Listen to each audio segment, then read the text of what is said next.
Hello and welcome back to the channel. Welcome back to another video. This one is team selection, so we'll have a quick look at how I got on in game week 20. Then we'll have a look at my team for game week 21 and talk about potential transfers and future plans. And then the assistant manager chip prices came out this week, so we'll have a talk through my thoughts on them.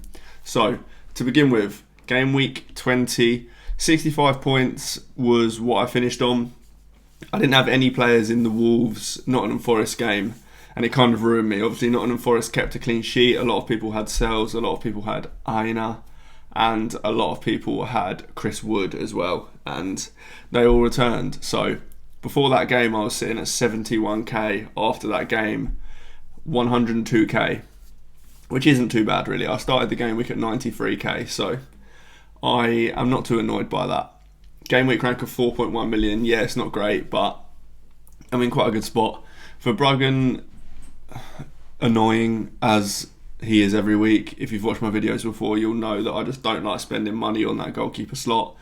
So I'm just glad I haven't, to be honest. I could have had a more expensive goalkeeper that also blanked, and that would make me more annoyed. So I'm just glad I'm spending as little as possible. The defenders were annoying, so I did have actually a really tough benching headache between Rico Lewis and Lewis Hall. It turns out it actually didn't matter at all. But yeah, I mean, Lewis Hall, I always thought he was going to concede against Spurs, although the Spurs team was kind of quite rough.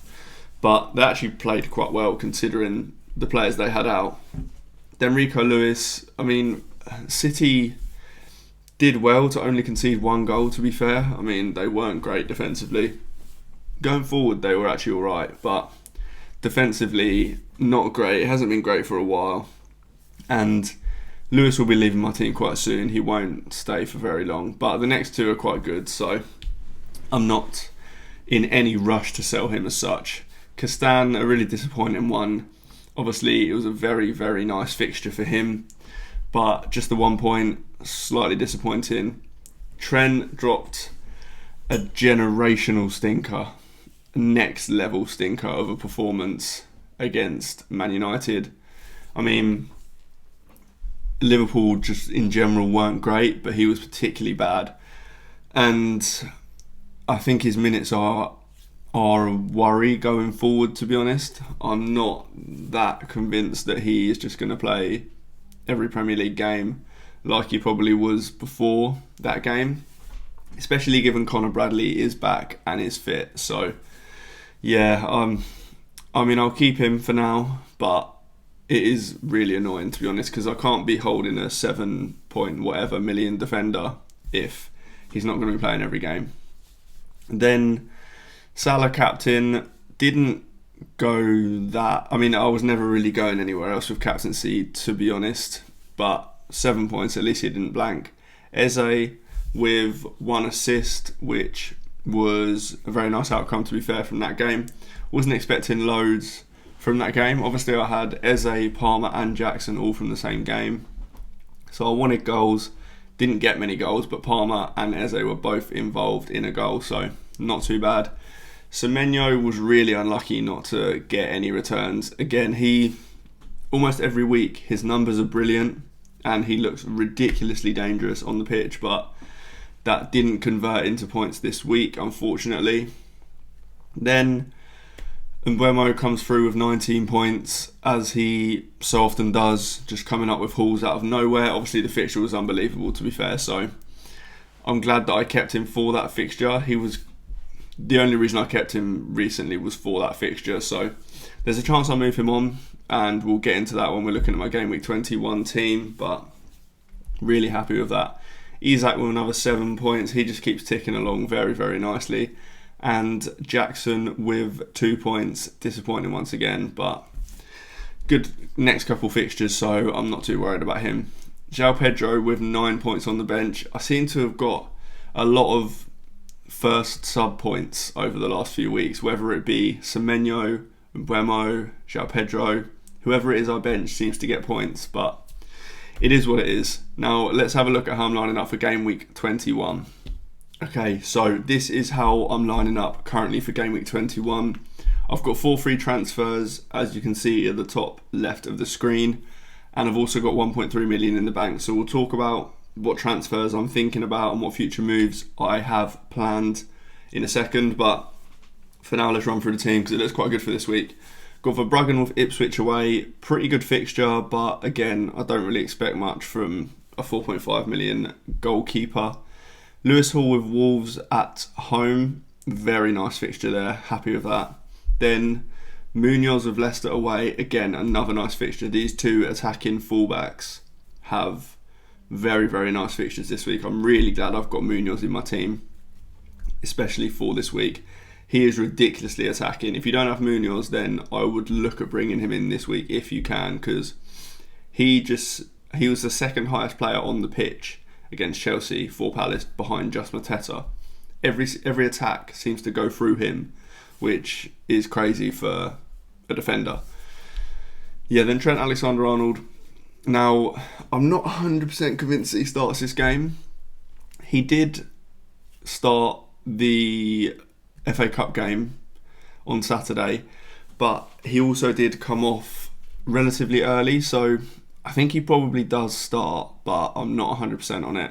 Luckily, I've got a bench that can, if we get close to the deadline and I don't think he's going to start, then I'm fine with playing Castan, I'm fine with playing Rico Lewis, so it's not the end of the world. I won't be using a transfer on him this week anyway. I'll probably just start him. Then Eze has Leicester away, as mentioned on Munoz, fantastic fixture. Really happy I've got him. He seems to be involved in a lot of goals recently. He's got a goal and an assist in his last 2 Premier League games. He's also scored in the FA Cup. He is just well and truly back now. Then we've got Mbeumo, Man City at home. I don't necessarily hate the fixture that much. He and Brentford are obviously playing really well, and when they're at home they play really well, which they are this week. But also, City last week, West Ham on the counter were absolutely brilliant. City left a lot of space for West Ham to counter. Now, if Mbeumo and Wissa and whoever else is playing for Brentford can do the same, they will have a lot of joy. They are much better on the counter than West Ham were. So it's not a horrendous fixture.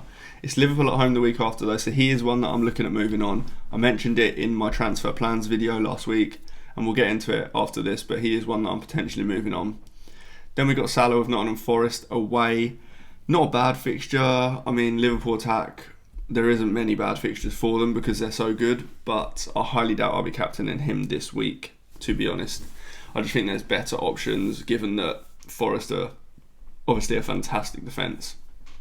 Then we have Palmer. Bournemouth at home. He really is a captaincy shout. Now, it's him, Isak, or the player I'm looking at bringing in, which I'll go into in a minute. But it's probably between Palmer and Isak, if I'm honest. Bournemouth at home is a pretty good fixture for an attack. Their defence isn't the best. Bournemouth attack is very good, but that doesn't really change anything for Palmer. So a very good fixture. I'm glad I've got Palmer. I'm glad I've got Jackson. They've also got Wolves at home next week, so I highly doubt I'll be selling Jackson before this game or before Wolves at home. After that, I could potentially look at moving him on, but for now I'm keeping him. Then, as I mentioned, Isak has Wolves at home. Very, very nice fixture. Very, very nice fixture indeed. I'm glad that I've got him and I'm glad I've got Hall. If you've got Gordon as well and you've got the triple up, then unbelievable. Newcastle are just unbelievably good right now, and Isak is at the forefront of that. Then I've got João Pedro of Ipswich away. Now, he potentially has an injury, so he missed the FA Cup game. Ursula said something about his ankle, I think it was. Not too sure what the injury actually is, but he then posted something on Twitter about having a scan, and the scan came back fine, so we'll have to wait and see on that one. I don't know if what he meant was that it's fine as in it's not a long-term injury but he's out for a few weeks, or whether a fine means he's actually just ready for this Ipswich game. Either way, I'm not too worried. I probably won't sell him unless we get confirmation he's out for a long time, just because I've got quite a deep 8 attackers. So Semenyo coming in this week is absolutely fine. I've not got a Chelsea defender, so I wouldn't be playing an attacker against a defender, which is nice. And also Semenyo, plays Chelsea away, which the Chelsea defence isn't that great really. Again, the Chelsea attack's pretty good. It's a similar situation to Bournemouth. The attack is good. Neither defence is particularly good, so it wouldn't surprise me if we see goals in that game. Semenyo is always there or thereabouts when it comes to Bournemouth goals. Also, Evanilson and Unal are both out injured at the moment. Now, we did think that could, or I thought that could mean that Semenyo would be playing up front. However, when Semenyo came on in the FA Cup, I believe it was Utara who played up front, and Semenyo stuck to his normal role on the wing. Either way, I just think he's brilliant, and Bournemouth attack is brilliant, so I'm happy to play him and just bench João Pedro if he's injured. Obviously, it's not ideal that João Pedro misses Ipswich away, but what can you do? There isn't many other good forwards to move him to at his price point. I mean, Raul Jimenez is there, but I'm not 100% sure on his minutes. It did look like Muniz picked up an injury, and if that injury is quite serious, then maybe Raul Jimenez's minutes are fine. But until we get confirmation of that, I probably won't consider him. I do have 1.3 million in the bank, so I can go up to somewhere around, 6.57 million, but there just isn't really anyone that I fancy this week. I mean, Chris Wood's great, but he's playing Liverpool, so I won't be buying him. I just think that I can keep João Pedro for now, to be honest, and use moves elsewhere at the moment. So, as I mentioned, Mbeumo out is one that I am considering. Now, I've talked about it for weeks on end. I talked about it in my transfer plans video. It's Mbeumo to Bruno Fernandes. Now, Mbeumo plays Man City this week and Liverpool the week after, so not the best fixtures, albeit the City game isn't the worst. But Bruno plays Southampton at home this week, and we saw what Brentford did to Southampton in Gameweek 20. The Southampton defence is a mess. Southampton in general are a bit of a mess, to be honest. So we could see Man United put quite a few past them, and if they do, Bruno will be involved. It's just what Man United will turn up. For quite a while now, Man United have been pretty bad, but then they turn up with an unbelievable performance against Liverpool. So if we get that Man United, then I love Bruno against Southampton. If we get the other Man United that we've had for the last month or so, then not so much. It's definitely a move I'm considering. The reason I'm considering it as well is because I could end up in a position where I'm having to potentially burn transfers. So that sounds weird. I'm on 4 free transfers. Now we've got a double coming up for Liverpool and for Everton. So I've currently got 2 Liverpool players, no Everton players. So if I just rolled my transfer, which is probably my other option if I don't do Mbeumo to Fernandes, then next week I'd have to use a transfer. That would probably look like Lewis to Mikalenko maybe, just to get an Everton player in, albeit at the moment we don't actually know who Moyes will choose. New managers come in, so we don't know who his favourite players will be.